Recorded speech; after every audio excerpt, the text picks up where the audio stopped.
tiempos de pandemia a conversar sobre lo que estaba pasando en Chile, principalmente a partir del estallido social y de, los procesos de cambio a la Constitución que se estaban impulsando, con bastante preocupación porque en nuestro pasado universitario, principalmente algunos de los que estamos aquí, fuimos activos participantes de la discusión política en el tiempo de la apertura política en la universidad. Y por distintos motivos no entramos de lleno en la política casi ninguno de nosotros, pero siempre estuvimos muy conectados a lo que estaba pasando, siempre nos interesó mucho el tema del Estado, del país, los temas públicos. Y muchos de nosotros hemos trabajado en temas públicos como la vivienda, como la educación universitaria, qué sé yo, cosas que tienen que ver con la seguridad, con la policía, en fin. Hay varios de nosotros que han estado en esto y que nos quisimos juntar no con el ánimo de convertirnos en un referente político, porque ya había muchos, sino que al revés, más bien de generar puentes entre los distintos actores y encontrar un poco de cordura en medio de lo que estaba pasando. Bueno, desde ese tiempo que hemos hecho una cantidad muy importante de conversatorios, hemos invitado a mucha gente, desde digamos, el Partido Socialista a la izquierda hasta eh, la, la Vanessa Kaiser ha estado aquí, ¿no? Ese espectro lo hemos tenido aquí. Y hablando siempre de Chile y de las cosas que nos interesan. Entonces, bueno, teníamos siempre entre nuestros invitados casi inalcanzables a Pepe Out, así que le agradezco a Raúl Encina que me haya dado tu contacto y estamos muy contentos de estar contigo hoy día, para poder conversar un poco de lo que está pasando de lo que tú ves que está ocurriendo y va a ocurrir en la política. Yo sé que tú estuviste adentro y ahora estás mirándola de más lejos, pero bueno, es un animal político para siempre, yo creo, ¿no es cierto? Bueno, buenas tardes. Ah, la verdad es que no tengo claro, le decía Julio, no tengo claro cuál es el interés de ustedes, ¿no? Ustedes me dicen sus intereses, yo respondo. ¿Mm? Bueno, Prefiero un interrogatorio. ya, perfecto. Aquí te vamos a interrogar bastante.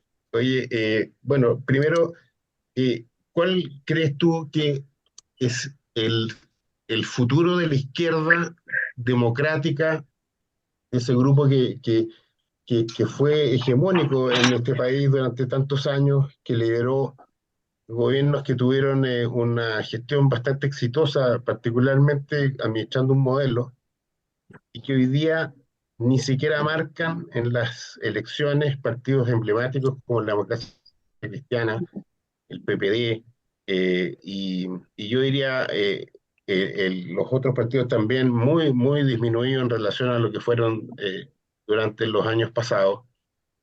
Eh, ¿Cuál crees tú que va a ser el futuro de ese grupo y cómo se puede reconstruir un centro político que articule un poco mejor la política en este país?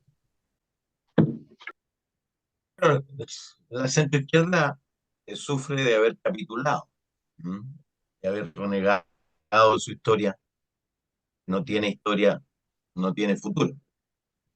Mal podía hacerse como alternativa una fuerza política que renegaba de lo que había hecho. ¿M? Yo diría que la ola del desprecio de los 30 años incluyó una, conectó con una vocación suicida. ¿M?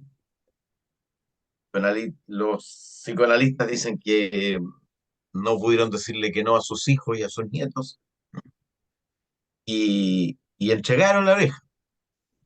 entregaron la oreja y el rabo, en realidad entregaron todo Y entonces hoy día se reconstruyen desde dos lugares, en mi juicio.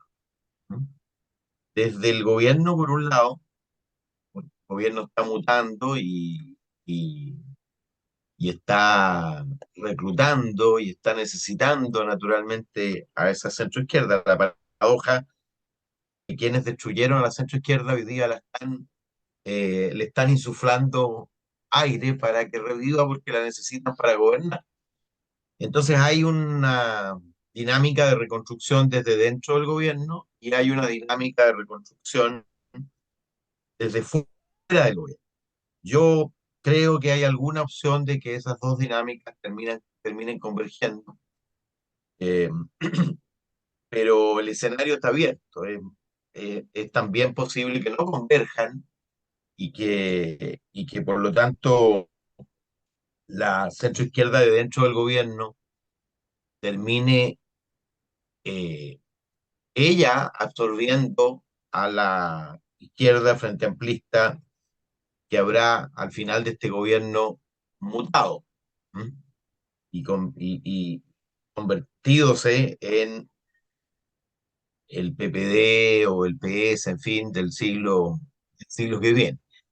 Eh, yo creo que el centro izquierda, que tomó mucho protagonismo en la campaña del plebiscito y que fue determinante para el triunfo del rechazo, perdió una oportunidad preciosa de constituirse, que la naturaleza tiene horror al vacío, ¿no? Horror vacui, dicen los latinos. Cuando se abre una ventana de oportunidad, esa ventana normalmente es por un tiempo determinado.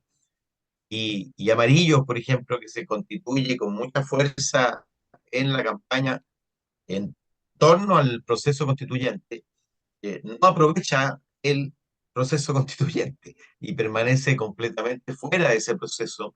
Y es muy posible que haya pasado la vieja, es decir, que se haya pasado el momento. Salvo que, eh, salvo que se produzca una dinámica de convergencias. ¿M? Así como lo señaló el presidente para su partido, ¿m? Instándolo a que este fuera el último aniversario de convergencia social. Yo creo que deberían iniciarse dinámicas de convergencia tanto en la centro derecha. Yo creo que no tiene ningún sentido que permanezcan tres partidos de centro derecha y debieran converger en un gran partido popular a la española. Creo que el Frente Amplio obviamente tiene que constituirse en un partido y que hay espacio para un partido, un gran partido socialdemócrata moderno. ¿M? Em, pero allí la decisión del PS es la más compleja porque el PS es un partido muy diverso, muy fragmentado. Los partidos fragmentados nunca toman decisiones, porque cuando toman decisiones se escinden. Entonces es muy probable que fuera del PS se termine configurando una gran fuerza política de centro izquierda. Ahora yo, sinceramente, como miembro de ese espacio, digamos, ¿ah? Creo que no será esta vuelta. Yo creo que esta vuelta está bastante definida. Es muy, es 99/100.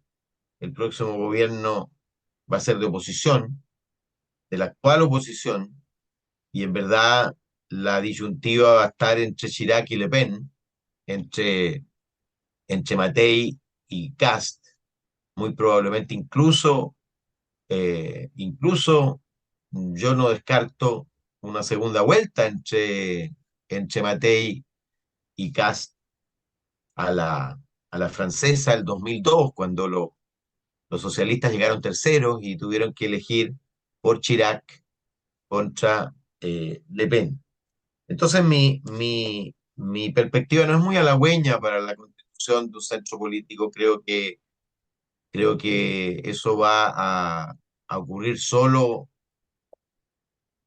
en el mediano plazo, pero no lo veo yo en el corto plazo que se constituya una alternativa que sea capaz de competir de verdad en las próximas presidenciales por la conducción del gobierno.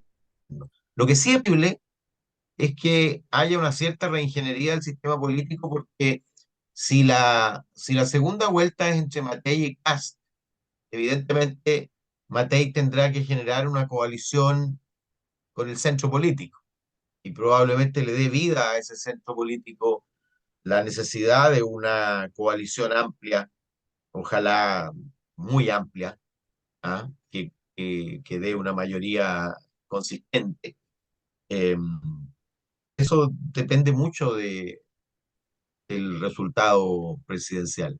Yo no veo con mucho optimismo en el corto plazo la reconstitución de un centro político reformista con fuerza, con vigor. Bien, tiene la palabra Ángela Sumastre. Ángela, Hola, buenas tardes, Pepe, un hola. gusto. Mira, eh, tengo muchas preguntas para ti, voy a ir de a poco, porque si no me van a retar también los otros. Y la vaya, no, anoto.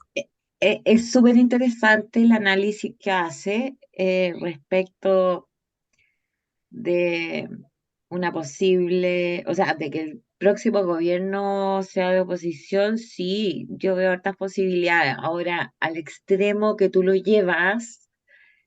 No sé, no tengo datos. Sí sé que está destruido el centro político, comparto. Eh,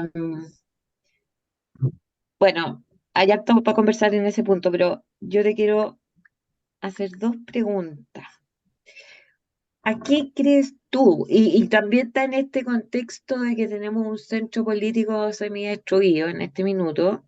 ¿A qué crees tú que se debe el éxito que tuvo Republicano en el proceso de los nuevos constituyentes?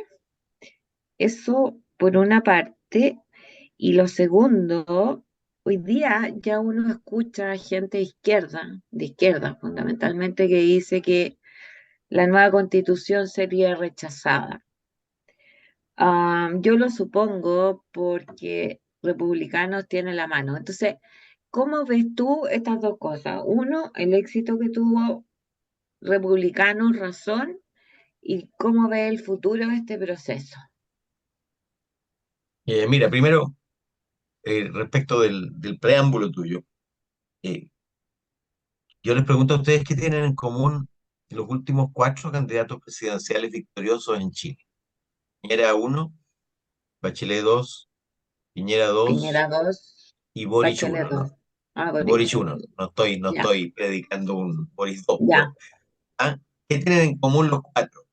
No son de la misma generación política, no son del mismo género, no son del mismo sector político. Los cuatro eran el candidato de la oposición. Hace cuatro Ok. elecciones seguidas que gana la oposición en Chile. Ok. Por lo tanto, no hay ninguna posibilidad de que no gane la oposición en el 2025. Eh, 99,9 sobre contra 0,1. Por lo demás, en América Latina eh, alteró la estadística Paraguay, pero hasta la elección de Paraguay, todas las elecciones habían sido ganadas por la oposición, salvo aquellas donde la oposición es metida en la cárcel, como Nicaragua, o no puede existir, como Cuba, pero en los países con elecciones democráticas eh, ha ganado la oposición todas las elecciones en los últimos 3 años. ¿Ah? Lo que te habla de la dificultad de gobernar, de la facilidad con que se produce un swing, es decir, un movimiento de una pequeña franja de electores, porque la posibilidad de que un gobernante satisfaga las expectativas que ha generado son imposibles y por lo tanto la alternancia es la norma. Y en Chile, bueno, ya llevamos cuatro alternancias y yo creo que vamos a tener cinco y seis para adelante. ¿Por qué le fue bien a Republicano? Eh, yo había pronosticado que Republicanos de todas maneras, y eso no cabía ninguna duda, se iba a convertir en el primer partido de Chile. ¿Mm? Básicamente porque representa un sector político muy nítido, y los demás partidos están completamente fragmentados. ¿Ah? Es decir, la centro derecha en 3 partidos, el Frente Amplio en 3 partidos y no sé cuántos movimientos, la centro izquierda dispersa, en fin, y por lo tanto estaba llamado a constituirse en primer partido, pero yo pensé que con un 20% de los votos, que era lo razonable, 21 creo que le daba yo mi pronóstico, obtuvo 35% de los votos. ¿Ah? Entonces, claro, ¿cuál es mi explicación? ¿Por qué creo yo hubo un verdadero tsunami republicano? Primero porque eh, si su fuerza era representar de manera muy nítida la demanda de orden, ¿m? Kass la representó en la elección de segunda vuelta. En la práctica, la segunda vuelta fue entre la demanda de cambio, representada por Boric, y la demanda de orden, representada por Kast. Y en la segunda vuelta, yo dije, el que mejor se haga cargo de la demanda de la otra mitad de Chile va a ganar la elección. Mientras Boric eh, puso al límite de la fractura sus tendones y sus articulaciones para hacerse cargo de la demanda de orden, Kast no se movió ni un milímetro para intentar hacerse cargo de la demanda de cambio. Por eso ganó 56-44 Boric. Pero sin embargo, ya fue una señal de que había 44% disponible para votar por Kast, que estaba situado entonces, hoy día un poco menos, en el extremo del arco político. ¿Ah? ¿Por qué pasa del 20-21 al 35? Creo yo, primero porque eh, la demanda de orden se disparó después de los asesinatos de los uniformados. Sargento Olivares, Palma, en fin. Esto en las encuestas era muy nítido, se disparó, era alta, venía subiendo, por supuesto, pero se disparó. Se produjo una especie de clima muy demandante de mano dura. Y por supuesto, fíjense que las encuestas, cuando le preguntan a la gente por qué votó republicano, el 48% dice por mano dura contra la delincuencia. ¿Ah? Lo segundo es que en la medida que nos aproximamos al 7 de mayo, la elección se fue convirtiendo, como suele ser en estas elecciones, en un plebiscito al gobierno. Y entonces, si tú querías votar a favor del gobierno, votabas por la lista propiamente del gobierno. Era la lista Unidad para Chile, eso perjudicó mucho a la lista de centro izquierda. Y si querías votar contra el gobierno, claro, votabas contra el opositor más encarnizado y más radical y más inflexible frente al gobierno, y eso perjudicó a Chile Vamos. ¿Ah?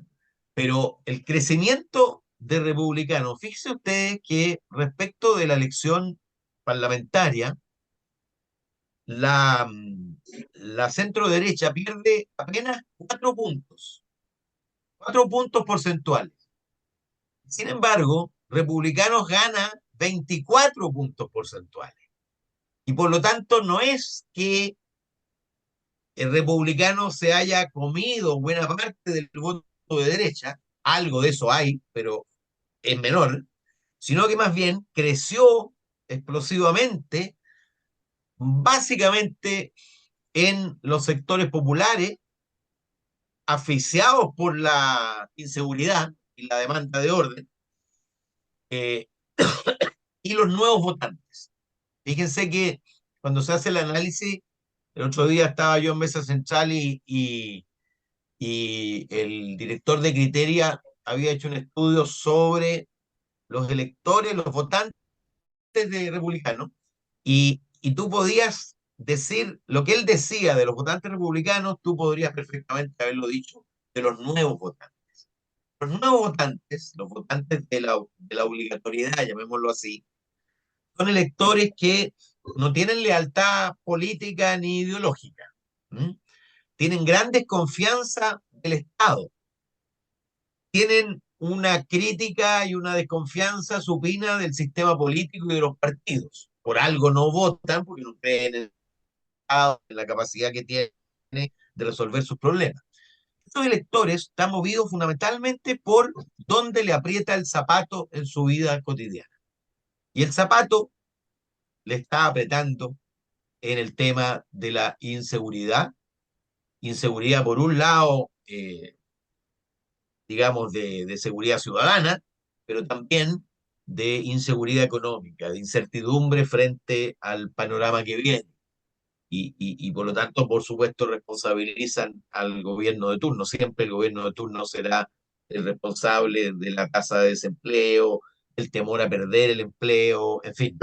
Eh, y si a eso, a esos dos factores, es decir, el carácter plebiscito al gobierno y el carácter vota por mano dura contra la delincuencia, agrégale como si necesitara, la guinda de la torta, que fue el derrumbe de última hora del voto del Partido de la Gente, que se volcó completamente hacia republicano.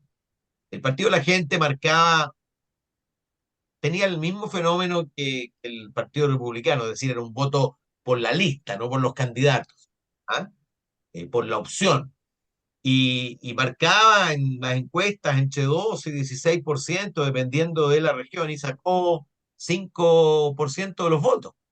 Es decir, hubo 8 a 10 puntos que se desplazaron, algunos a nulos y blancos, pero los que votaron, el votante del Partido de la Gente que se fue de esa opción, marcó republicano. Republicano debe haber tomado ahí unos 7 puntos. ¿Ah? Eh, lo que estaba entonces originalmente predestinado a un 21%, debe haber ganado, debe haber ganado unos 8 puntos por el crecimiento exponencial de la demanda de orden en los últimos meses. Piensen ustedes que los asesinatos ocurrieron fines de marzo y abril, y, y, y, y otros sí, 8 puntos producto del derrumbe del Partido de la Gente. Y eso hizo que lo que iba a ser un buen resultado para el republicano se convirtiera en un tsunami. ¿Ah? Y la otra pregunta sobre la nueva constitución. Mira, eh, hoy día las encuestas dicen que la propuesta va a ser rechazada. Ahora, la propuesta todavía no está difundida ni existe, y por lo tanto uno no podría, de hecho, las encuestas esta misma fecha decían que la propuesta de la convención iba a aprobar. ¿Ah? Eh, Sin embargo, yo quiero decirles que solo va a ser aprobada, a mi juicio, si Boric y Kast están en el campo de la prueba. Si uno de ambos no está en el campo de la prueba, la propuesta va a ser rechazada.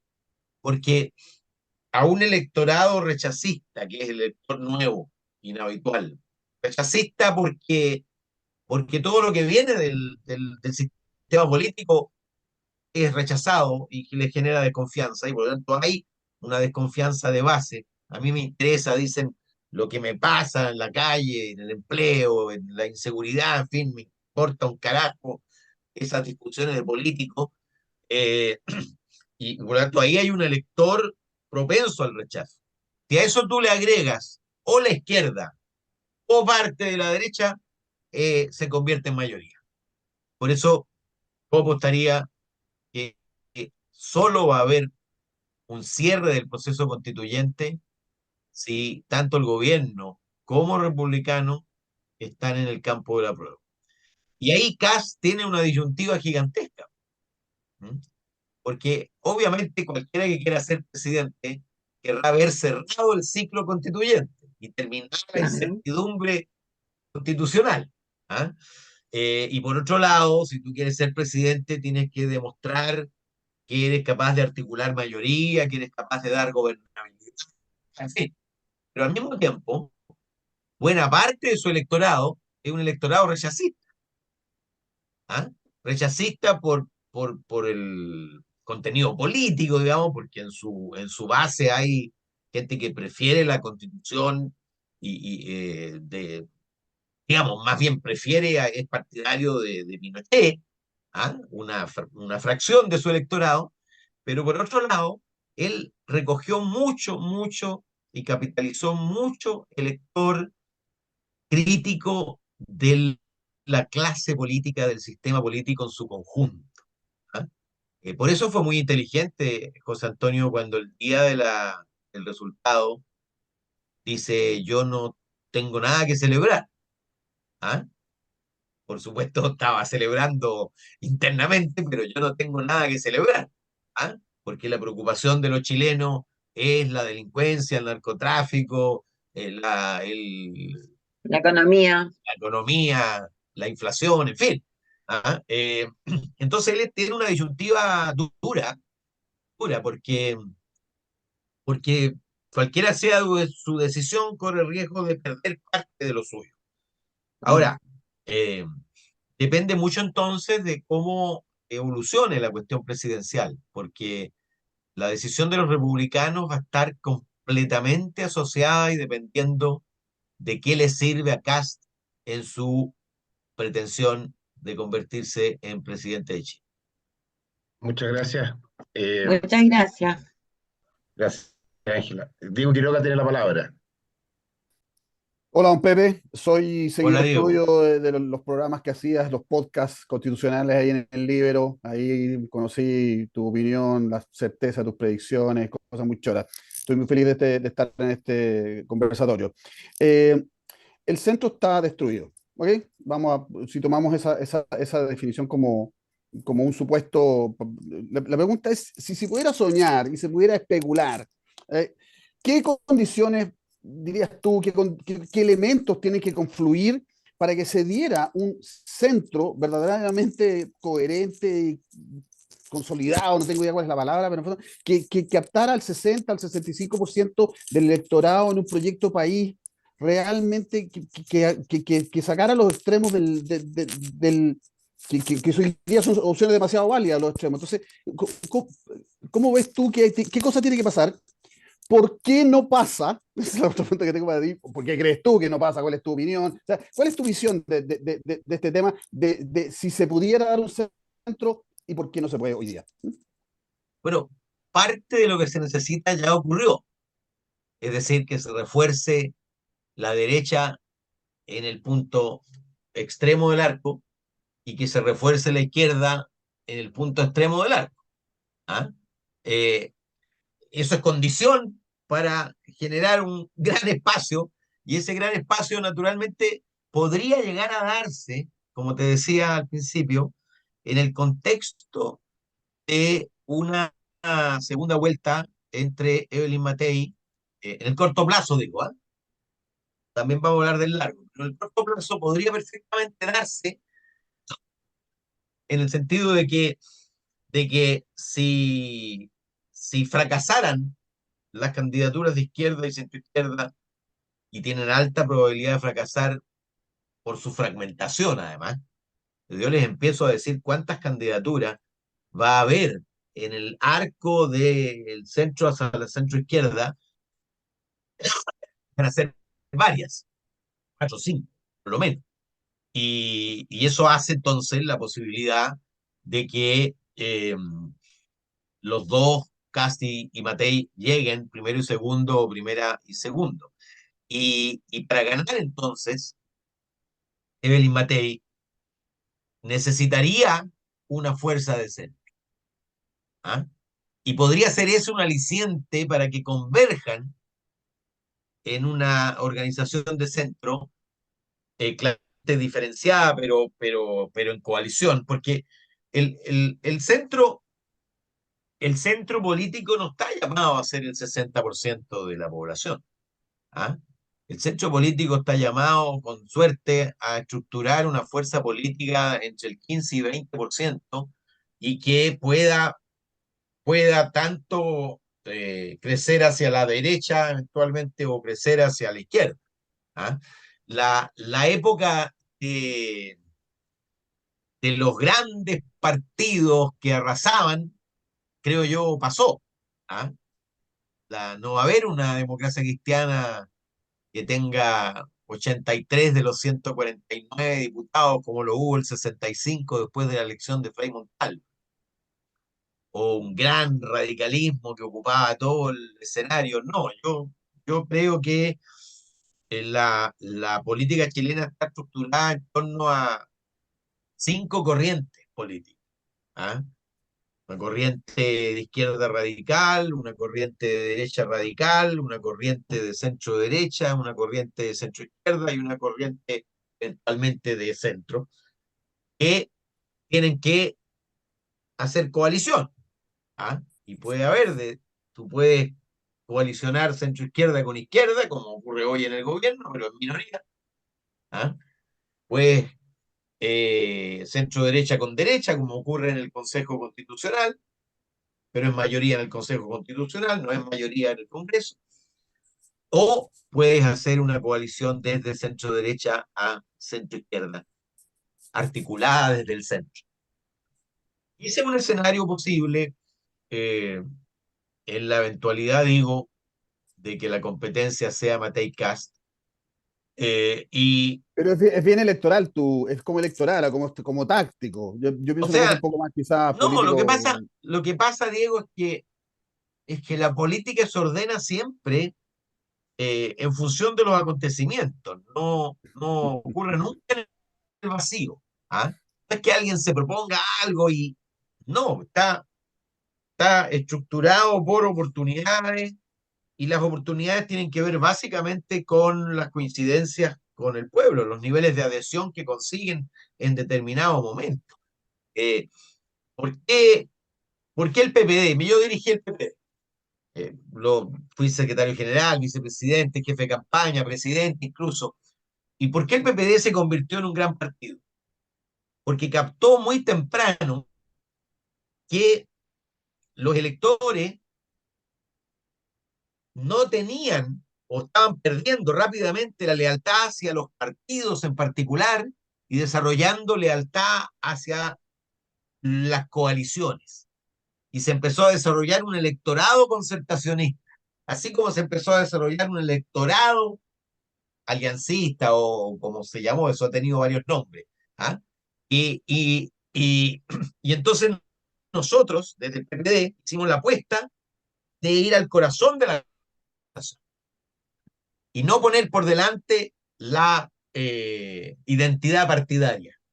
Y por eso crecimos y por eso se convirtió por un momento en el principal partido de la coalición. Mira, a propósito de lo mismo, yo discutía con Longueira, que me encontré en la víspera de la elección, y él había hecho un paper y me dijo, son de broma, me dijo, puta, escribí este paper y me han hueado porque me dicen que soy el Pepe Out de la derecha, porque había hecho un pronóstico. Y en el pronóstico decía, entre otras cosas, que el principal perjudicado con el crecimiento de republicanos iba a ser la UDI. Y yo le dije, estás equivocado.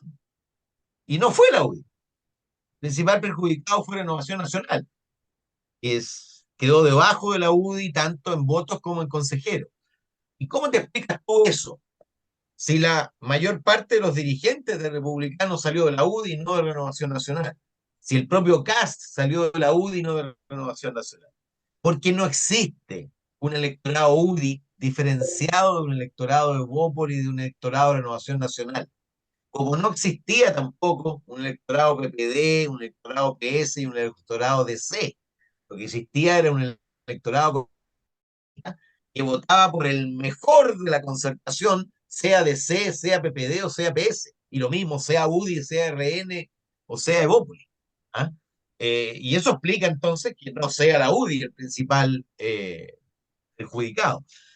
Eh, entonces, nosotros, eh, yo no creo que sea distinto en el futuro, en el sentido de que no veo yo que se vayan a constituir electorados fieles a partidos.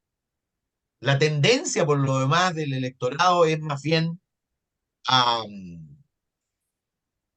ser mucho más frágil la adhesión. Nosotros, algunos de los que veo aquí, somos de una generación en que uno nacía de un partido y moría del mismo partido. ¿Ah? E incluso heredaba el voto de los padres y se lo transmitía a los hijos. Hoy día eso es cada vez más frágil, es cada vez más variable. ¿Ah? Los electores se mueven con mayor facilidad.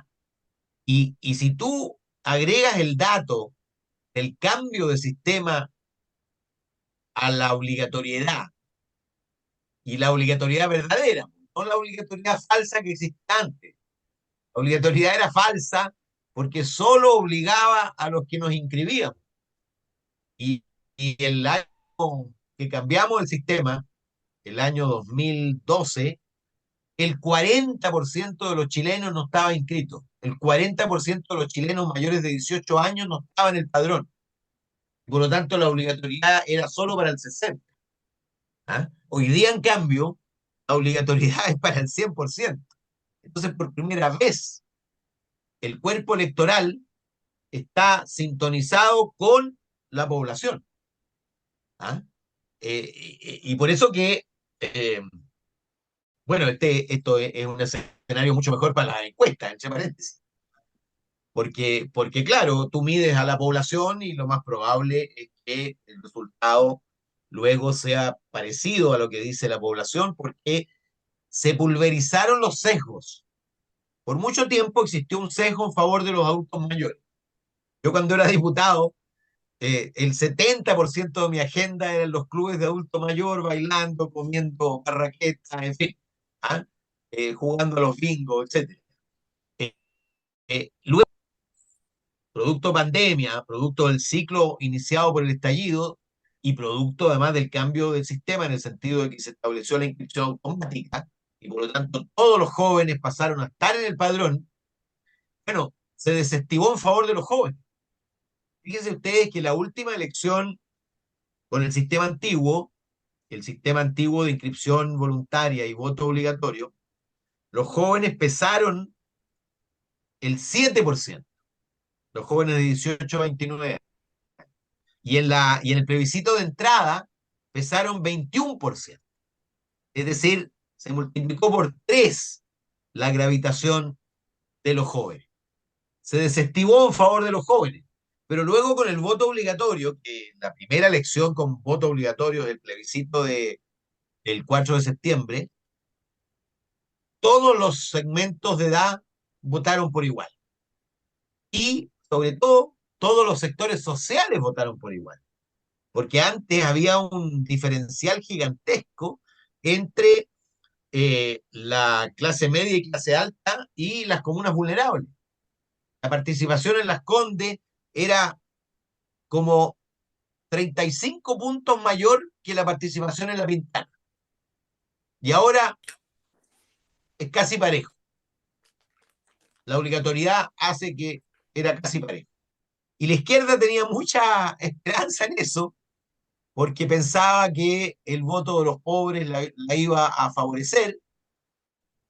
La verdad es que el voto de los pobres que no votaban y que ahora sí votaron es el voto de la demanda de orden, es el voto de la demanda de recuperación económica, el voto de la demanda de empleo, es el voto de la certidumbre y por lo tanto no favoreció para nada a la izquierda. Ahora, la verdad es que todos nosotros, todos los analistas, estábamos claros en que mientras más gente votara en el plebiscito del 4 de septiembre pasado, mayor iba a ser la amplitud del triunfo del rechazo. La que difería era la única que pensaba que mientras más votaban, mejor le podía ir al apruebo, pero no tenía ningún fundamento. Que, porque el electorado nuevo tiene poca confianza en el Estado, tiene poca recepción a las promesas de que alguien me decía, mira, si cuando discutan los derechos sociales va a cambiar esto y el apruebo se va a ir para arriba. Y yo le decía, pero mira, ¿qué le puede decir un papel? El sistema político. A alguien que lleva 3 años esperando una operación de cadera. ¿Quién le puede decir el papel que diga que la salud es instantánea y qué sé yo qué? O a la señora jefa de hogar que lleva 7 años haciendo punto y con un comité de vivienda y escucha por lo demás al ministro de Vivienda decir que la meta es 60.000 anuales y hay 700.000 de déficit. ¿Qué le puede decir que la Constitución diga que la vivienda está garantizada? Y más encima con dudas de si está garantizada la propiedad de esa vivienda, ¿te fijas?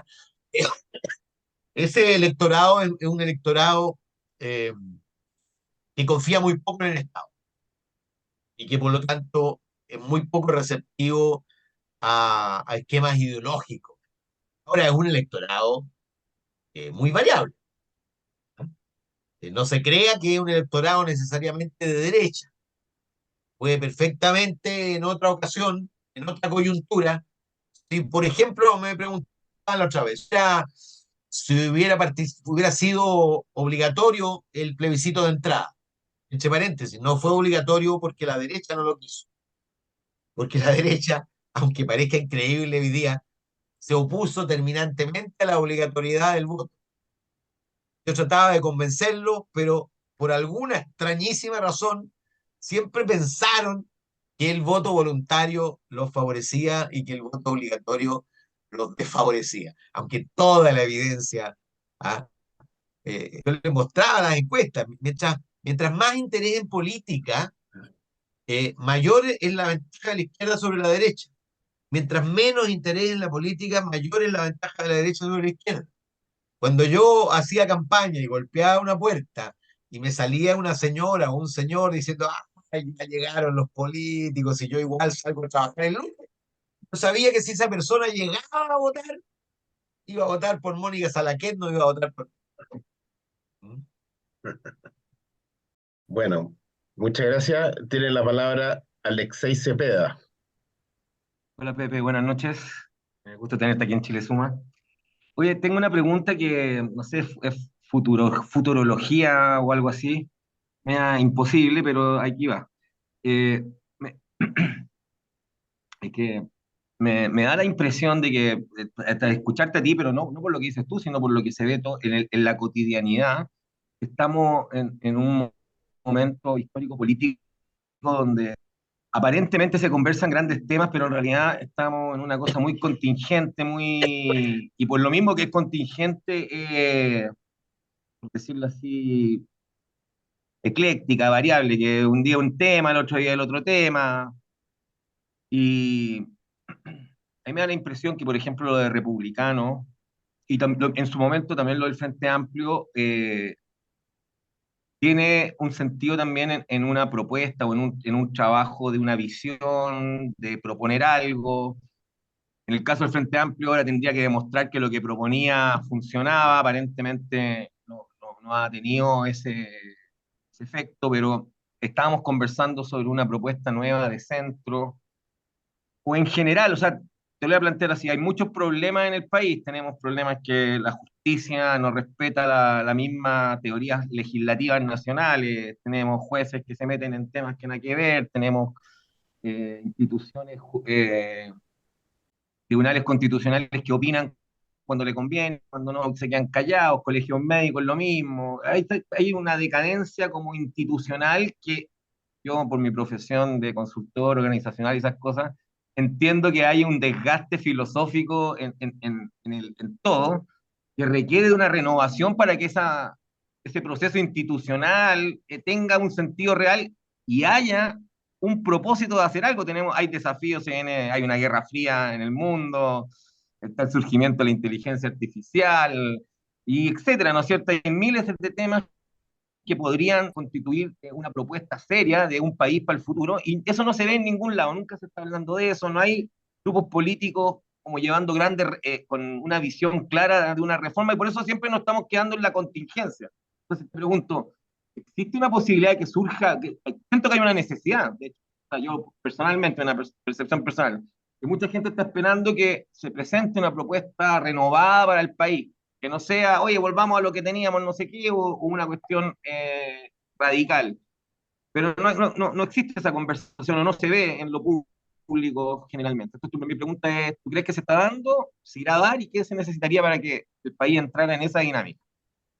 Bueno, yo comparto el gran problema de Chile, efectivamente, es la fatiga institucional y la pérdida de confianza en las instituciones. Ese es el fenómeno mayor. ¿Ah?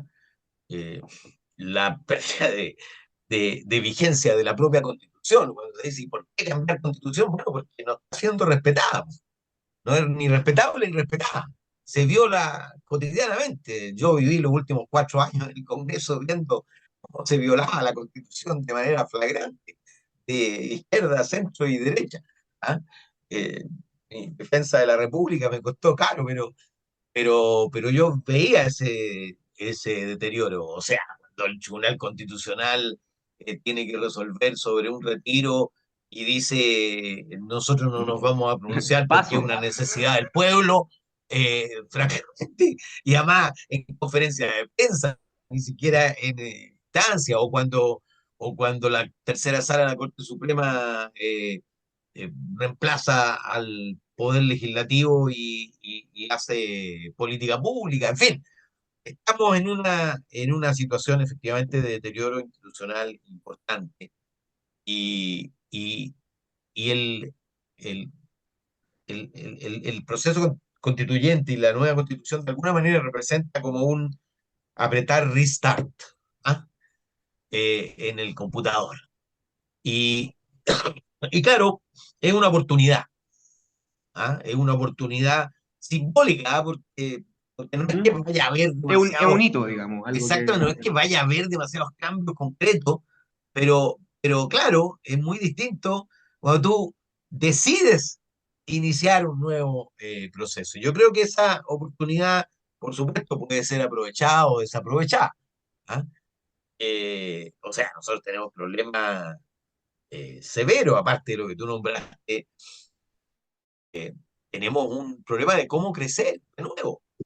¿Ah? Porque Exacto. no es lo mismo ¿Cuál va a ser crecer, nuestra estrategia? No tenemos una claro, no es lo estrategia. mismo crecer de 5.000 per cápita a 18.000 que crecer luego de 21 a 30. Es completamente distinto. Y hay una clara desaceleración del crecimiento porque la manera de crecer de entonces ya, La fórmula ya no claro, la está, no está fórmula no da actualizada, y por digamos. lo tanto las reflexiones que necesitan son grandes. Ahora, el, el, el tema es que la ciencia de la política siempre ha consistido, y creo que está muy deteriorada por lo mismo, en saber conjugar los problemas estructurales, la respuesta a problemas estructurales con la respuesta a los problemas coyunturales. ¿Ah? Coyuntural. Y siempre ha habido ahí una tensión. O sea, hablar en términos de Boris, que claramente las prioridades coyunturales se comieron sus reformas estructurales. ¿Ah? O sea, derrotada completamente por las prioridades coyunturales y ya casi ni la de reformas estructurales. Entonces, claro, el desafío consiste justamente en eso, cómo desde los problemas cotidianos, porque tú para ganar elecciones y para gobernar necesitas tener respuesta frente a los problemas cotidianos, pero cómo tú enganchas esos problemas cotidianos con una propuesta de desarrollo nacional. Y esa es una tarea muy difícil porque yo te digo, mi evaluación de los partidos políticos es que no se han adaptado a sus nuevos roles.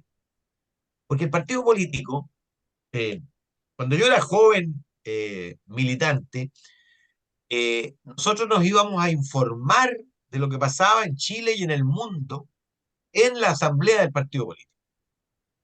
Ahí venía alguien y nos contaba lo que pasaba en la coyuntura internacional y después la coyuntura nacional y qué sé yo. Hoy día nadie, en su sano juicio, va a buscar información al partido político porque la información está ahí, pues, está al acceso de todos. Luego, el partido político operaba como intermediario entre el grupo social y el Estado. Hoy día ningún grupo social necesita mediadores, ninguno necesita intermediación. Nadie va a levantar sus demandas a través de un partido político. Los gremios y la gente directamente plantea sus demandas. Entonces el rol de intermediación también desapareció. Y el rol, que a mi juicio es el rol clave, tú decías, Alexei, ese es el rol hoy del partido político. Articular las respuestas a los problemas coyunturales con proyectos de desarrollo nacional. Y ahí los partidos políticos no están haciendo para nada la pega. ¿Ah? Eh, no, Comparto, comparto. no soy muy optimista con eso. ¿Ah? Eh, pero claro, como en muchas otras partes sí hay reflexión sobre eso, al final el- la sensación de crisis que está invadiendo al país, yo creo que va a llevarnos a, a reponer la necesidad de proyecto nacional Claro. y de proyecto nacional que concite adhesión. Eh, Tiene razón, el Frente Amplio fue una opción y Republicano es otra, pero son opciones sin, más bien hechas desde la oposición Claro, claro. y desde el testimonio. O sea, bueno, el Frente Amplio está No está mostrando, esto que estamos hablando, no está este no, gran proyecto del que estamos el hablando. Frente Amplio está mostrando que no tenía proyecto en la práctica, ¿ah? Y que lo que tenía eran consignas. Piensen ustedes que los que gobiernan hoy día, los líderes que gobiernan hoy día, eran parte de la plataforma Chile sin TLC, ¿ah? Y hoy día, por supuesto, la realidad los lleva a celebrar la actualización del convenio con la Unión Europea y el TPP-11, porque cuando Boris fue a conversar y a tomarse una cerveza con Justin Trudeau, este le dijo, oye, pero ¿qué te pasa con el TPP-11? Si el tratado más moderno y progresista que hay de todos los tratados comerciales. No, le dijo Boris, es que el sistema de arbitraje, las diferencias. Oye, le dijo Trudeau, pero si el sistema que está en el TPP-11 es el mismo que tenemos en nuestro tratado comercial. Bueno, Boris se fue dando cuenta. ¿Ah? Y por supuesto, desde la presidencia es más fácil darse cuenta que desde los partidos. Y ese es el problema que tiene Boris. Que Boris ya ha madurado vertiginosamente, yo diría que ha mutado. Este es un gobierno en proceso de mutación, pero obviamente los partidos y algunos de sus líderes no evolucionan con la misma velocidad. ¿Ah? Eh, Alguien el otro día me preguntaba, ¿pero está mutando por convicción o por obligación? Y yo le dije, pregúntale a la oruga si muta en mariposa por obligación o por convicción. Da exactamente lo mismo. ¿Ah? Sí, bueno, Muchas gracias, Pepe. Excelente. Sí, gracias. muchas gracias. Bueno, tenemos de nuevo a la Ángela, que tenía una lista de preguntas, las va a ir dando de a poco.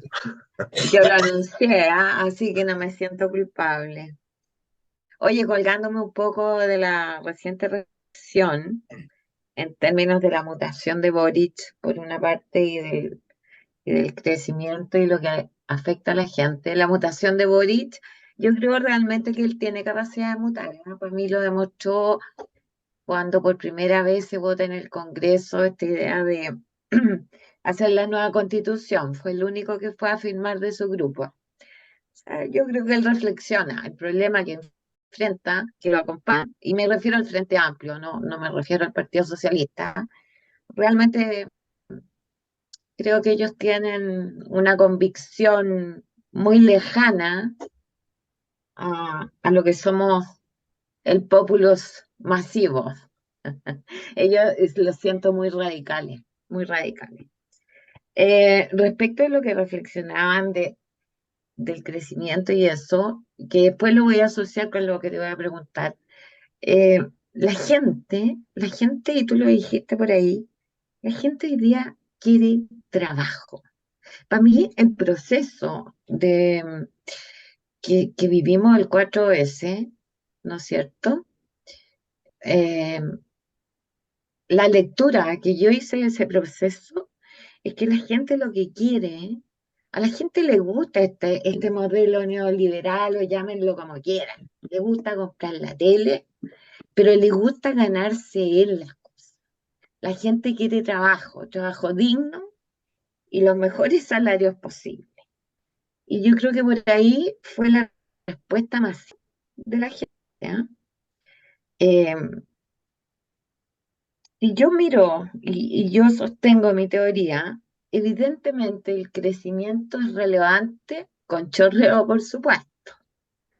Eh, y eso cómo se condice con las propuestas de reforma tributarias que vamos a enfrentar y cómo ves tú las reformas pendientes de pensión también. O sea, hay dos reformas que tenemos que enfrentar. No sé si las vamos a lograr. Ya pensiones ya no lo sé, a no ser que el gobierno ceda mucho. Y la Me di harta pregunta, vuelta y no sé si me entendiste las preguntas. Sí, mira, se discutió mucho si el estallido era una protesta anticapitalista o más bien un reclamo al capitalismo por sus promesas incumplidas. Ok, Y yo creo que lo que ocurrió después del estallido, hasta ahora, nos muestra que la dimensión dominante del estallido era más bien el reclamo al capitalismo por sus promesas incumplidas. ¿Ah? ok, Eh, ok. los estallidos y las revoluciones y las rebeliones, al revés de lo que uno podría intuitivamente pensar, no ocurren cuando los países van para abajo. Ocurren, y esto está estudiado en la ciencia, ocurren cuando los países han tenido una fase de crecimiento acelerado. Junto con el crecimiento acelerado de la economía, crecen aceleradamente las expectativas y ocurren los estallidos cuando ese crecimiento acelerado comienza a desacelerarse, porque obviamente las expectativas no se desaceleran y se produce un desajuste entonces entre expectativas que siguen creciendo y capacidad de satisfacer y de responder a esa expectativa. Eh, y yo creo que esa era la dimensión dominante del estallido. Por eso, el que leyó La dimensión revolucionaria, Adwe, hoy día está en la cola, como junto con Teller, como uno de los políticos con mayor nivel de rechazo y menor aprobación, salió del menú de alternativa presidencial, en las preferencias espontáneas marca 1%, y un tipo que llegó a marcar 30% en las preferencias espontáneas. ¿Ah? Eh, y Y yo estoy de acuerdo contigo, yo tengo la misma evaluación de Boris, lo conozco bien, soy amigo, interactué con él 8 años en el Congreso y tenemos tantos puntos en común, el amor a la poesía, en fin, a la lectura. Yo creo, fíjate que eh, Boris, piensen ustedes que Boris inició su mandato con 36 años, lo va a terminar con 40, ¿m? Con 40 años. En una sociedad donde la vida útil, cuando él llegue, digamos, va a ser 80. Es decir, está recién en la mitad de su carrera política, si es que tiene carrera política, si es que sigue en la política. Y por lo tanto, él tiene una necesidad y una vocación de salir airoso de estos 4 años, que es absoluta. ¿Ah? Y va a estar dispuesto a hacer lo que sea menester para salir airoso. Y hay dos cuestiones, creo yo, que son claves para que, para que la sensación de ¿y para qué gobernó? Desaparezca, que son la nueva constitución, con lo que implique, aunque esté lejísimos de la pretensión refundacional que tenía en su cabeza él y los suyos, el hecho de que haya una nueva constitución redactada en democracia. Y segundo, tener éxito donde fracasaron Piñera y Bachelet, que es la reforma previsional. Y si tú me Perdón, preguntas, y si tú me preguntas hasta dónde está disponible, hasta que duela. Es decir, perfecto. el objetivo es que haya reforma y que haya mejoramiento de pensiones actuales y futuras. Yo creo que esa es, que no solo haya mejoramiento de las futuras, sino también de las actuales. Eh, por supuesto, ya no va a haber cuentas nacionales, ya no va a haber falta de propiedad de los fondos, ya no va a haber falta de heredabilidad, eso está ya resuelto. la, Perfecto. la, y la cuestión tributaria también. O sea, con Porque suerte, necesitamos crecimiento. por Por eso supuesto. la reforma tributaria, ¿me entiendes? O sea, en otro contexto, la reforma tributaria de más impuestos para tener más plata para redistribuir, eso era en otro momento. Hoy día necesitamos Bueno, siempre volver a tú disminuir sabes que pobreza, cuando, volver. cuando los países están creciendo se dice que no reforma tributaria porque ya estamos creciendo sin, y cuando al revés se dice lo mismo. Pero Nunca hay oportunidad para hay reforma tributaria. matemática. Sí, Hoy día pero el no, escenario es pero distinto. lo que te quiero decir es que no eh, va a haber solo lo que la oposición acepte, ¿ah? Finalmente. No tiene mayoría y por lo tanto eh, yo diría que está completamente descartado y fue una equivocación gruesa la que cometió el presidente al incorporar la deuda histórica y el CAE, porque no va a haber recursos para ninguna de las dos cosas.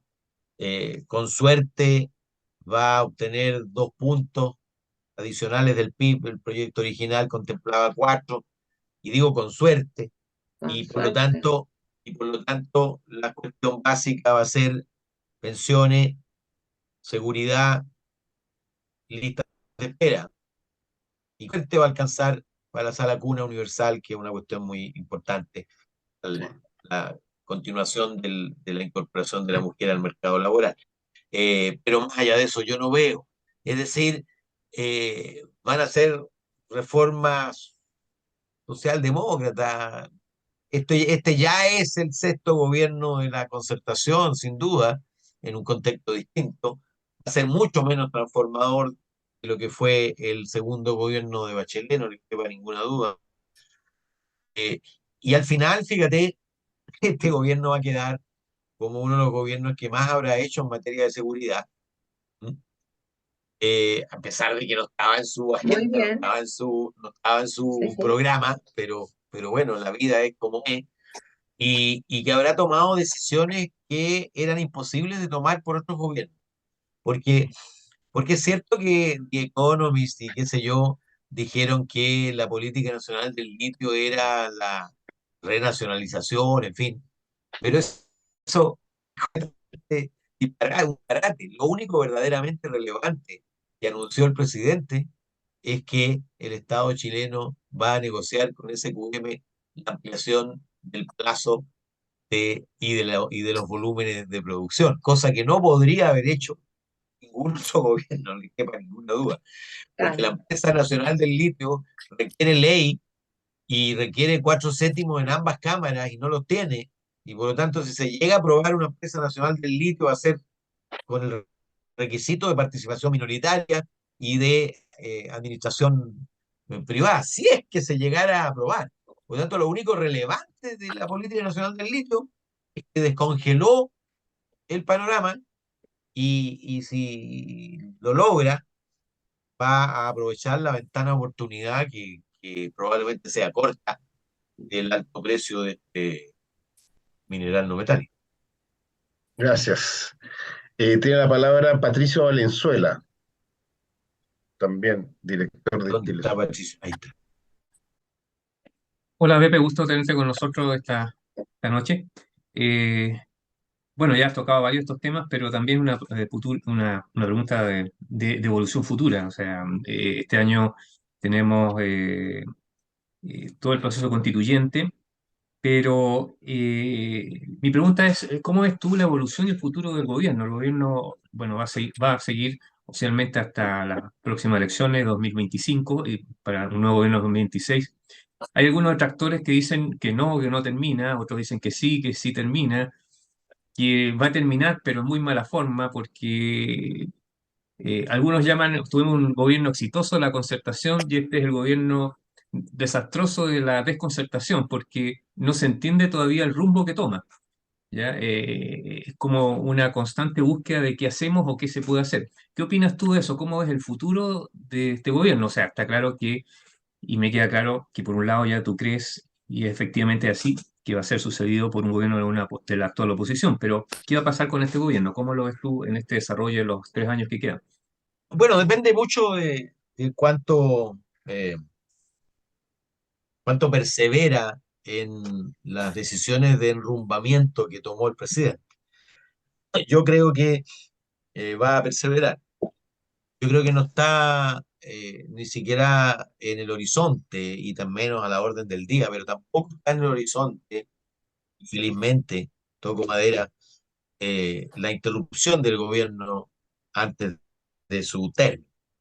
Yo fui un furioso detractor de la acusación constitucional, las dos acusaciones constitucionales a Piñera, uno de los pocos que voté en contra la primera, fuimos un poco más los que votamos en contra la segunda, porque el valor que tiene el hecho de que en Chile un presidente electo le entregue la banda presidencial a otro presidente electo es un valor eh, que no se toma en consideración en su verdadera dimensión de relevancia. ¿Ah? La estabilidad política de Chile es una cuestión que es indispensable preservar. Por supuesto, hay que reconstruir instituciones, hay que refortalecerlas para que las instituciones funcionen, como decía en su época Lago. Eh, pero yo no veo en el horizonte. Ahí, sí, Ahí, sí. decía que me censuró el host. ¿Ah? Eh, no, lo que digo es que no veo no vislumbro en el horizonte ninguna nube que permita pensar que el gobierno no va a terminar, primero. Segundo, yo creo que el gobierno va a perseverar y va a profundizar su mutación. ¿Mm? Es decir, se va a ver obligado a generar acuerdos, va a plegarse a la nueva constitución, aunque esté a kilómetros de distancia de lo que pretendió, va a concurrir a un acuerdo de pensiones, aunque esté a kilómetros de lo que ellos pensaron. Piensa tú que ellos suscribieron e hicieron suyo la propuesta del movimiento No Más AFP, que era directamente restablecer un sistema de reparto. ¿Ah? Y bueno, incluso en el proyecto que presentaron ya desecharon eso, pero en el proyecto que va a hacer consenso es muy posible que el punto de consenso esté, comillas, a la derecha del acuerdo que yo mismo hice con el presidente Piñera y su gobierno en la Cámara y que está en Senado. ¿Ah? Eran, se recordarán ustedes, 3 puntos para solidaridad y 3 puntos para capitalización individual, con algunas modificaciones con un organismo público de carácter autónomo que administraba ese 6%, en fin. Eh, y, y, y ellos lo votaron en contra. Creo que van a tener que votar a favor de algo que sea incluso más conservador de lo que aprobamos con Piñera. ¿Por qué? Porque los retiros lo único que lograron es alejar la perspectiva de la solidaridad. Al revés, reafirmaron el carácter individualísimo de la cotización. ¿Mm? La izquierda se disparó en el pie. ¿Mm? Sucesivos disparos en el pie porque eh, hoy día la disposición de la opinión pública a que algún puntito de su cotización vaya a solidaridad entre hombres y mujeres, en fin, es muchísimo menor de lo que había antes de los retiros. Entonces, ¿cómo va a terminar? Eh, Todos los gobiernos tienen al final una pequeña recuperación cuando ya, cuando ya el presidente no interviene como actor protagonista. ¿Ah? Es muy posible que le ocurra a Boris lo que le ocurrió a Piñera, que su candidato llegue placé. ¿Mm? El candidato del presidente Piñera llegó cuarto, detrás de Kast, Boris, Parisi, Siches.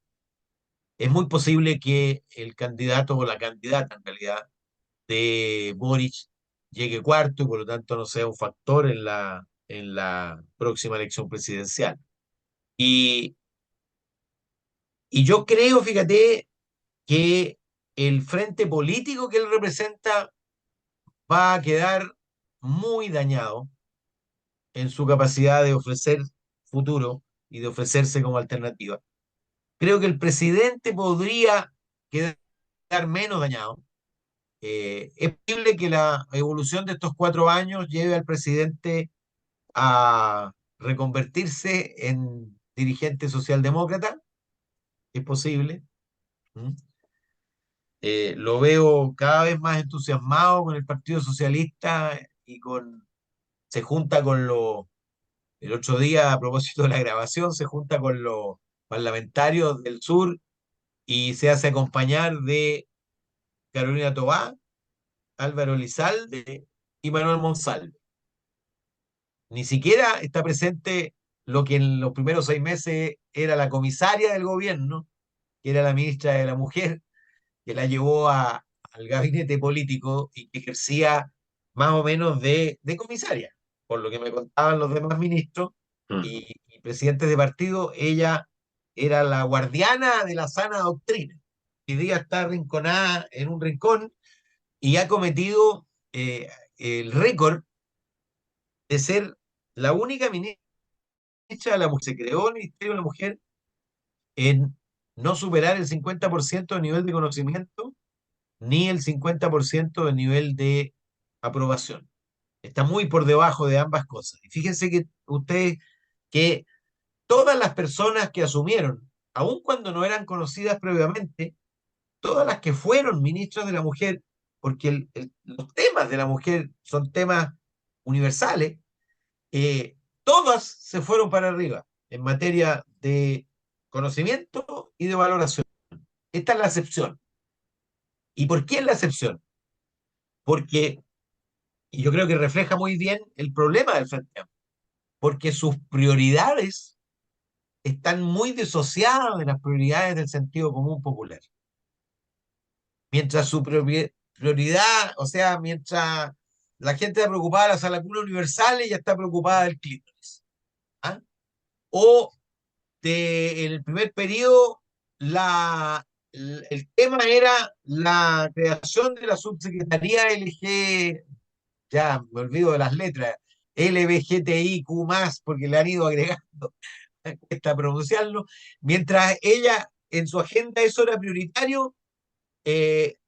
La prioridad de las mujeres es la igualación del salario. ¿Te fijas? Y eso es bien sintomático, ¿eh? Yo creo que lo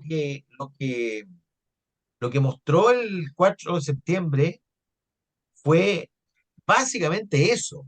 Es decir, yo nunca he visto una izquierda cuyas prioridades estuvieran tan disociadas de las prioridades del pueblo, y particularmente del pueblo que aspira a representar.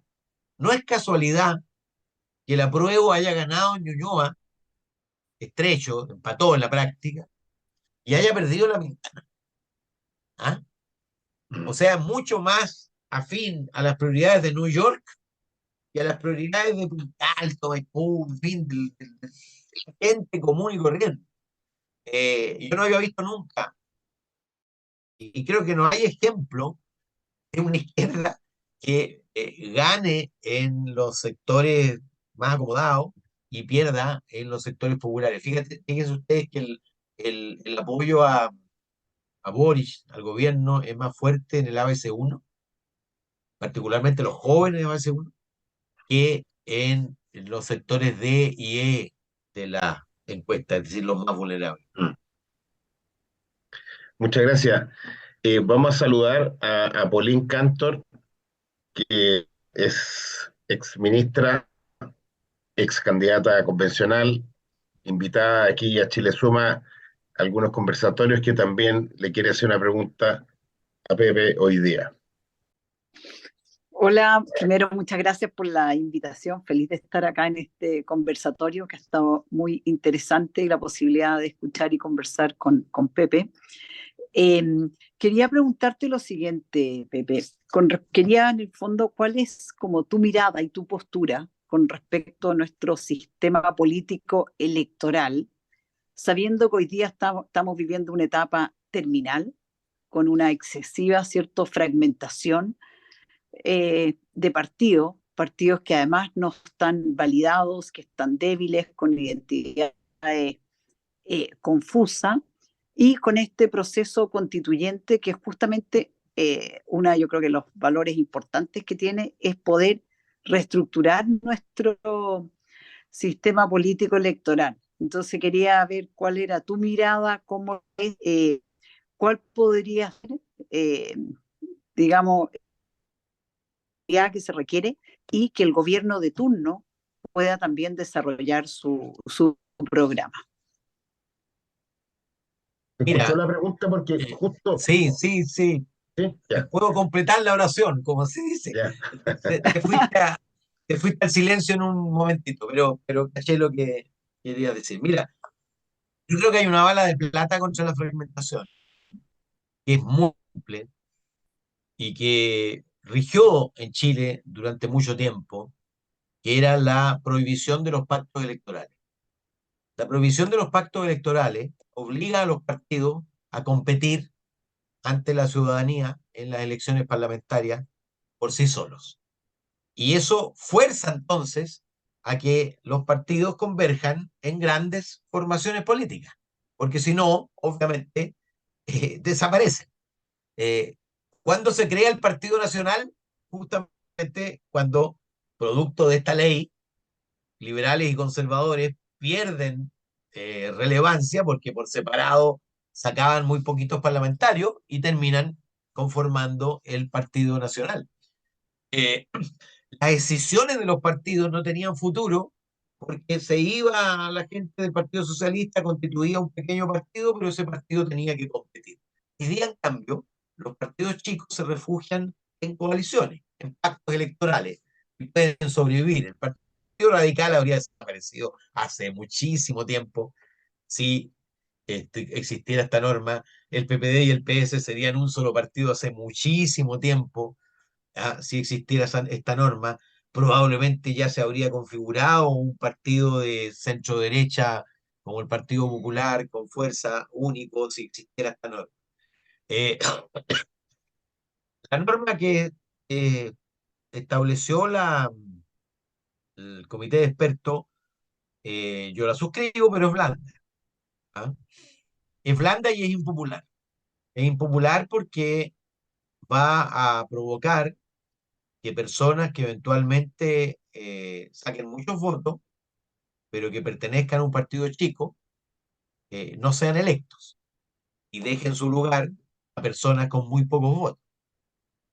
Porque la norma dice que solo tienen representación parlamentaria las personas que están en partidos que superan el 5% de la votación.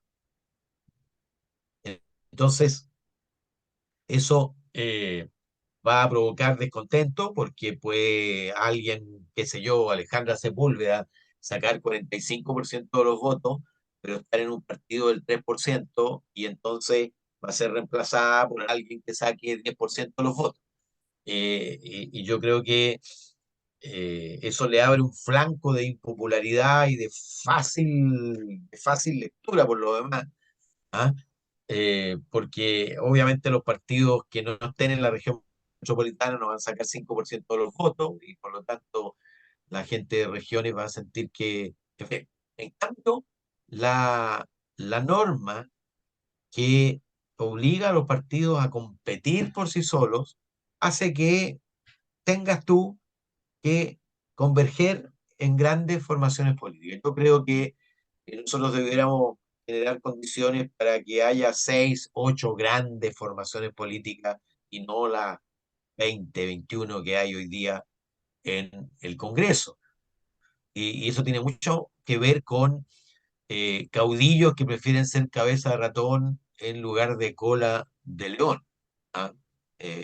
Yo soy testigo de eso. El PPD, PS, digamos, quienes peleamos mucho por converger en una gran fuerza, nos topábamos siempre con la resistencia de los respectivos socios controladores, porque ni a Escalona ni a Girardi le interesaba, porque puestos en un envase más grande, su capacidad de control obviamente disminuida radicalmente. ¿Ah?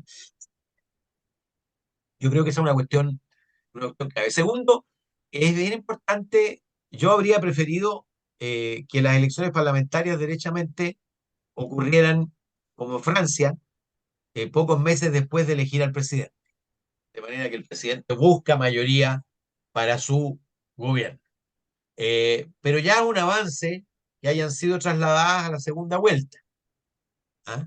Porque hoy día el problema que tenemos es que la elección parlamentaria es simultánea con la primera vuelta.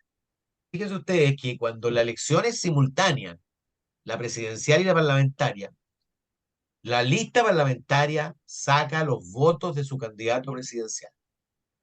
Es decir, la gente, porque es una elección que queda subsumida debajo de la presidencial. Entonces, la gente tiende a votar por la lista parlamentaria del candidato presidencial que prefiere. Y como, y como no tenemos, y yo creo que hay que aplicar reglas que eviten la dispersión a nivel presidencial, porque nosotros caminamos derecho a una elección tipo peruana, donde los que pasen a segunda vuelta pasen con muy poca votación. ¿Ah? Y debiéramos generar umbrales más altos para poder participar en una elección presidencial. De manera que, qué sé yo, los argentinos, por ejemplo, aplicaron una cosa que se llama las PASO. El que no saca un determinado porcentaje en las PASO, en una elección previa, no va a la papeleta presidencial. Entonces al final termina habiendo 5 o 6 candidatos presidenciales en lugar de 15, como los hubo en el Perú, y perfectamente podría haberlos en Chile. Y eso hace entonces que el candidato presidencial que pasa a segunda tenga poca fuerza parlamentaria. Ahora, correrlo para la segunda vuelta aporta, porque obviamente esos parlamentarios que quieran ser electos van a alinearse con uno o con otro de los candidatos presidenciales. Pero yo derechamente, si me dieran a elegir, preferiría, como en Francia, que la elección se hiciera a los 3 meses de resuelta la competencia presidencial. Porque, porque es preferible mayorías estables. ¿Mm? Es preferible mayorías estables. Pero si no, cuando tú tienes 5 o 6 formaciones políticas, la verdad es que tú puedes constituir alianzas que articulen mayoría finalmente. El problema que tenemos hoy día es que es doble, ¿eh?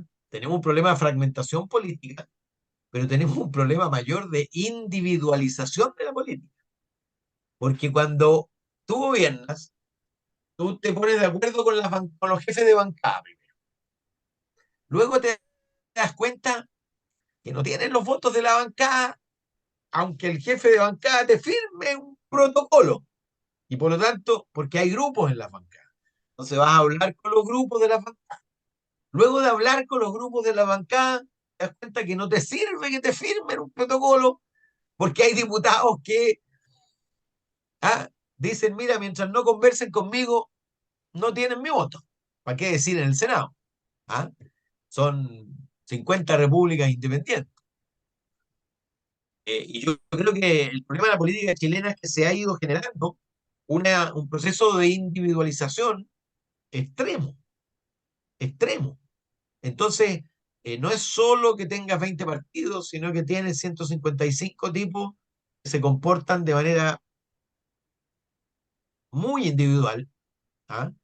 Y desde ese punto de vista, yo derechamente, si me dieran a elegir, prefiero una democracia de partidos políticos, con listas cerradas, ¿ah?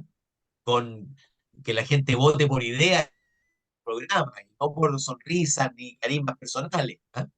Pero bueno, todos dicen que en la cultura chilena no existiría eso, yo no estoy de acuerdo, pero, pero hay que caminar hacia la recuperación de la importancia de las formaciones colectivas por sobre los individuos, hay que caminar hacia forzar la convergencia en grandes formaciones políticas.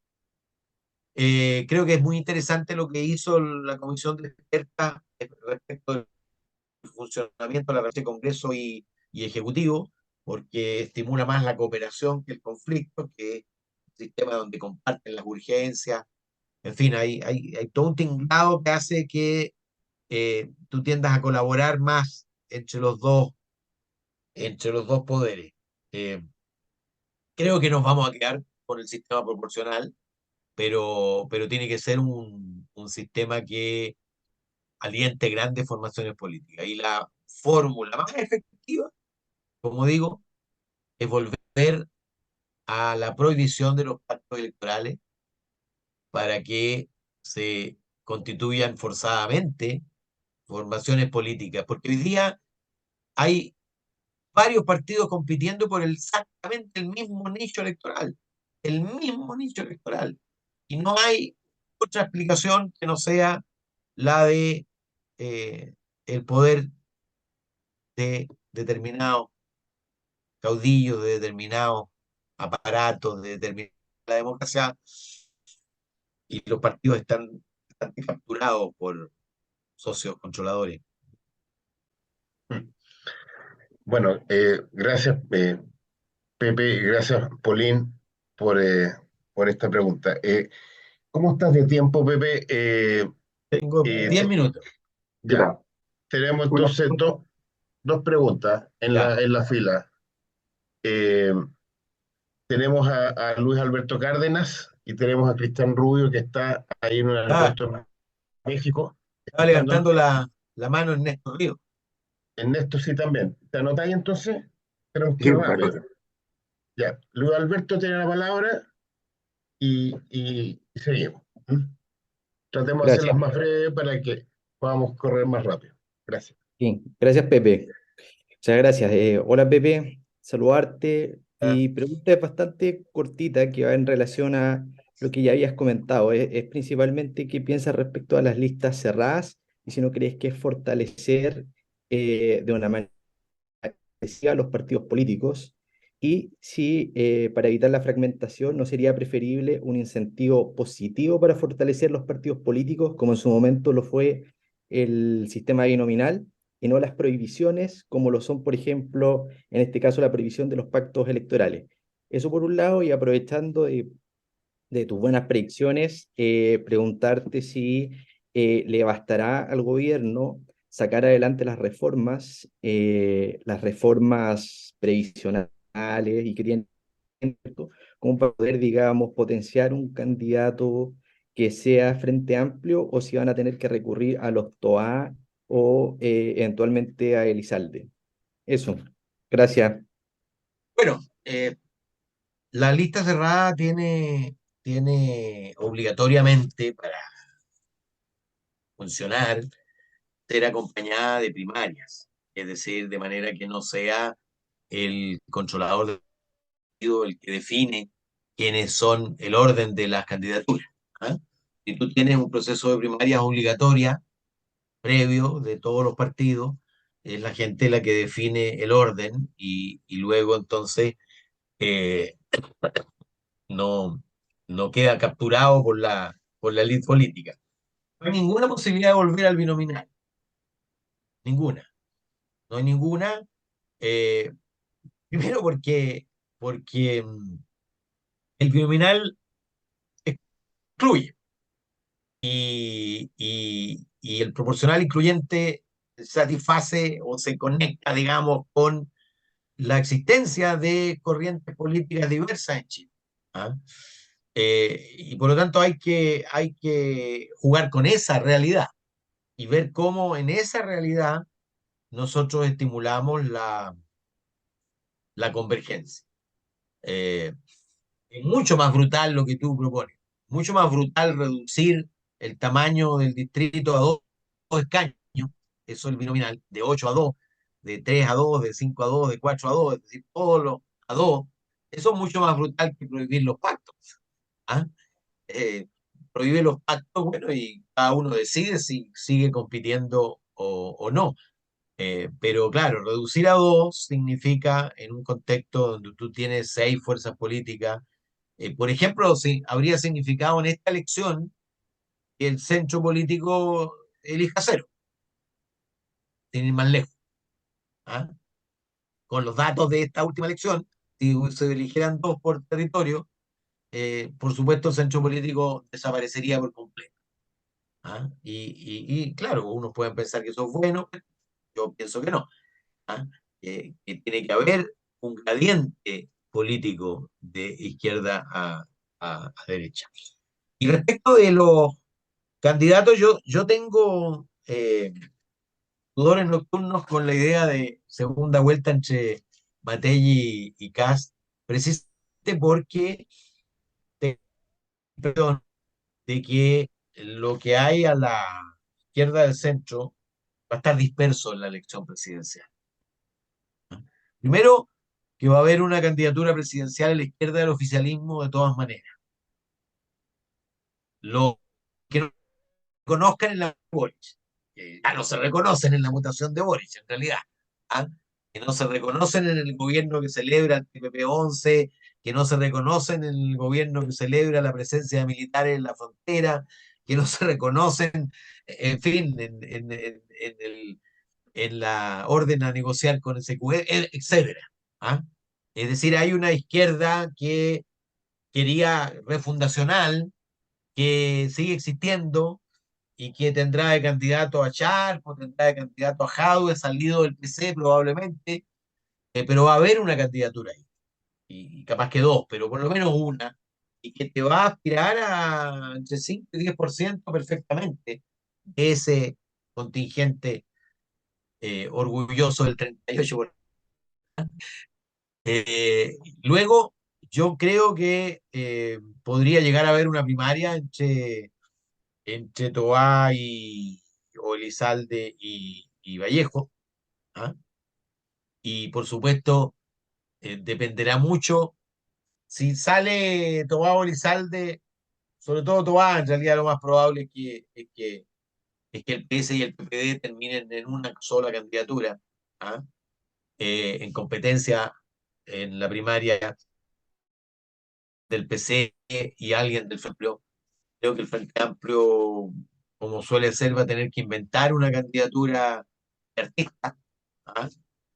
Una Beatriz Sánchez reloaded, digamos, sacada de alguna parte.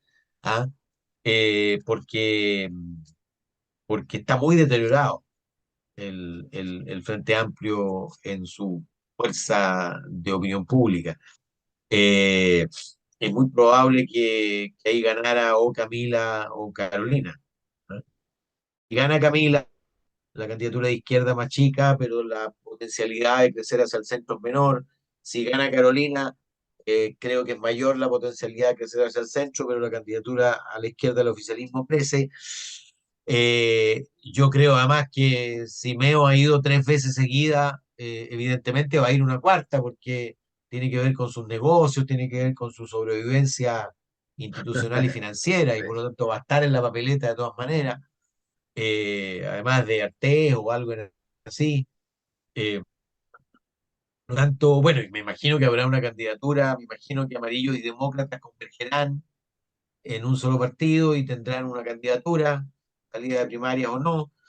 Eh, y eso me hace pensar que es muy difícil que se vaya por sobre el 20% el candidato del oficialismo.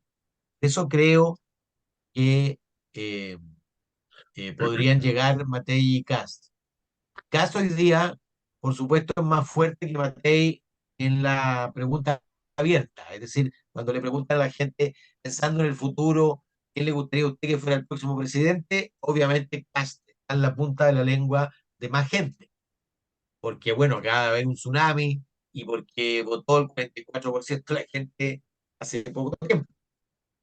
Pero cuando hacen la pregunta cerrada, en cambio, Matei es más fuerte que Kast. ¿Ah? Porque Matei tiene 70% de valoración positiva y Kast tiene 50%. Es decir, hay 20 puntos de mayor valoración, y, por, y porque Matei se beneficia mucho más de la ausencia del centro. que se desplaza y puesto a elegir. Entonces es muy posible que Matei adquiera mucha fuerza producto del temor a Kast.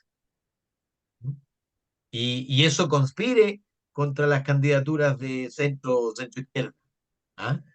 Eh, Porque claro, cuando la gente vea, chuta, y las encuestas empiezan a mostrar que la única que le puede ganar a Kast, Matei, hoy día las encuestas son categóricas. En segunda vuelta, Matei le gana lejos a Kast, pero Kast le gana a cualquier otra alternativa de, de centro y sobre todo de izquierda.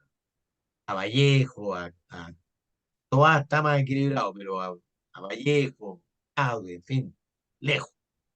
Eh, y el elector, parte del electorado se desplaza según lo que no quiere, más que según lo que quiere. Ese es un hecho, además, que está ocurriendo en el mundo. ¿Ah? Parte del electorado cada vez más vota contra lo que no quiere en lugar de votar por lo que quiere. Bueno, la segunda vuelta de la anterior es un ejemplo de eso, Sí. pero hay muchos ejemplos en el mundo. Gracias. Cristian Rubio, que está ahí en un aeropuerto en México, director nuestro, mandó una pregunta que la voy a leer yo, que Ya. dice, eh, eh, ¿cuál sería para ti, Pepe, la reflexión que falta de la izquierda sobre la UP para un mejor país para el futuro? Y lo mismo para la derecha sobre Pinochet. Bueno, primero les recomiendo la lectura de Allende, de Daniel Mansuy, que es un muy buen libro, un muy buen análisis de la un lugar decepcionado, objetivo, se lee además como una tragedia griega, ¿no? Como algo así como la novela de García Márquez, esa que decía La Crónica de una crónica de una muerte muerte anunciada. anunciada. ¿Ah? Sí, Mira, la izquierda se renovó en Chile a parte de la izquierda, digámoslo, a partir de la lectura de la Unidad Popular y de la experiencia de Allende como fracaso antes de ser derrotada. Es cierto que fue derrotada militarmente, pero antes de ser derrotada fracasó. Y la lectura principal, la lección principal de la experiencia de Allende y de la UP es que mientras más profundos sean los cambios que tú impulsas en la sociedad, tanto más amplia debe ser la fuerza política y social que los respalda. Y que los cambios se hacen con la gente, no contra la gente. Y que finalmente el proyecto de la UP fracasa porque la mitad, si no más, de quienes respaldaban el proyecto pensaban en, en que la conquista del gobierno era una fase para la conquista del poder y el establecimiento de otro régimen no democrático. ¿Ah? Para algunos explícitamente la dictadura del proletariado o una forma de eso. Y de hecho el Partido Socialista no dejó gobernar a Allende ni tomar las decisiones, incluso hasta el último momento, cuando Allende iba a llamar a un plebiscito, el Partido Socialista vetó la posibilidad del plebiscito porque podía perderse. ¿Ah? Eh, entonces, la lección principal es la revalorización de la democracia. A mí, cuando era adolescente socialista joven en el Barros Arana, los líderes socialistas, partiendo por Altamirano, a quien nunca perdoné, nos convencían de que el fascismo era mejor que la democracia burguesa, entendiendo por democracia burguesa elecciones, libertad de prensa, en fin, todas las cosas que después en dictadura comenzamos a valorar y a considerar indispensables. ¿ah? Y ellos decían que la dictadura era mejor que la democracia burguesa, porque en dictadura el pueblo iba a tomar conciencia de su condición de explotación e iba a hacer la revolución. Bueno, la dictadura duró 17 años y aprendimos que la democracia era... Si tú me preguntas a mí, yo creo que eh, el aprendizaje principal es que la, las peleas por la libertad, y yo diría eso para la derecha, las peleas por la libertad nunca deben ser a costa de la pelea por mayor justicia e igualdad, y las peleas por mayor justicia e igualdad nunca deben ser a costa de la libertad.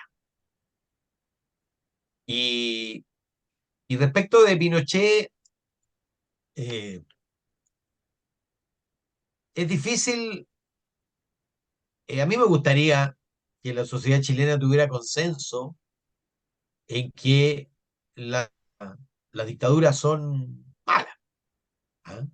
Y de que aunque uno siempre hay, por supuesto, explicaciones de cómo llegamos y por qué se llegó a cómo se llegó, pero de que nada justifica pasar por encima de la gente, ni violar los derechos humanos, ni la libertad de expresión, ni de organización, que la destrucción de la democracia no vale la pena eh, por nada del mundo. ¿Ah? Y yo quisiera que toda la sociedad tuviera consenso sobre eso. Ahora, es muy difícil porque esto comporta experiencias personales, cada uno vivió su lado, ¿ah? Y cada uno hizo su evolución o su no evolución. Eh, la mía es la que te digo. ¿Ah? Yo era un joven revolucionario, el 73 de 15 años. ¿Ah? Eh, Me sentí estafado, además. Luego, jerarcas que nos metieron en una cosa, que más o menos uno joven estaba dispuesto a... Yo creía, sinceramente, le confieso, ¿ah? Que si había golpe íbamos a recibir fusiles para defendernos. ¿Ah? Y yo habría ido, de hecho, fui al lugar donde había que ir el 11 de septiembre desde mi liceo, del Barros Arana, había que juntarse en un determinado lugar, todos los secundarios, y había 500 personas y no había nada. ¿Ah? Y todos fueron detenidos y, en fin. eh, el verbo, creo yo, traicionó ese proceso. La palabrería, la, mira, la, hasta el 70 en Chile, nosotros estábamos en una situación en que teníamos la izquierda más reformista del continente, la que había impulsado más reformas, pero en la práctica, pero en el lenguaje, la más revolucionaria. ¿Ah? Piensa tú y eso se terminó por enfrentar. Piensa tú que Allende lo proclamó el Partido Socialista como candidato con más abstenciones que votos a favor. Sí. Y que el Partido Socialista en la víspera de la elección de Allende declaró que la vía democrática estaba cerrada. Y luego ganó la elección. Bueno, y por lo tanto se reabrió, pero el enfoque de parte de la izquierda era el enfoque derivado del glamour de la Revolución Cubana y del Che Guevara, la verdad. ¿Ah? Ahora, yo creo que felizmente ha habido una revalorización de la democracia. Fíjense que Chile es el único país donde la izquierda no es bolivariana, salvo un segmento muy pequeño, donde si hasta en Brasil, Lula recibe a Maduro y dice que es ¿cómo fue que dijo? Que era un relato, un problema de relato, ¿ah? Y no de violaciones a los derechos humanos ni de falta de libertades. ¿Ah? Felizmente nosotros acá, por lo menos en esa dimensión, ¿ah? Yo sé que hay bolivarianos, ¿ah? Pero están calladitos, porque fíjense ustedes que el otro día hicieron una encuesta bien interesante sobre presidentes, valoración de presidentes. Adivinen qué presidente fue el mejor valorado por los chilenos. ¿Quién dice alguien? Bukele. Ah, Bu- claro. Sí. Bukele. Y el peor Bukele. valorado, Maduro. Maduro. Solo 5% de opinión positiva. 5% de opinión positiva. ¿Ah? En un país donde ganó la izquierda al gobierno. Eh, pero bueno, de esto, Cristian, merece más una cena Sí, que las que un últimas palabras conversatorio. de un...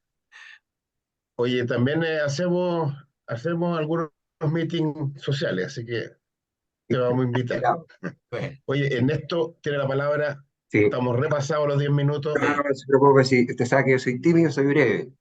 Mire, dentro del escenario, yo a lo mejor usted pasó por el tema, pero dentro de este escenario que usted puso en el inicio, en una segunda vuelta, acá, Matei, ¿cómo actúa la figura del presidente? Póngase en la situación de que el presidente Piñera se inscriba en las primarias.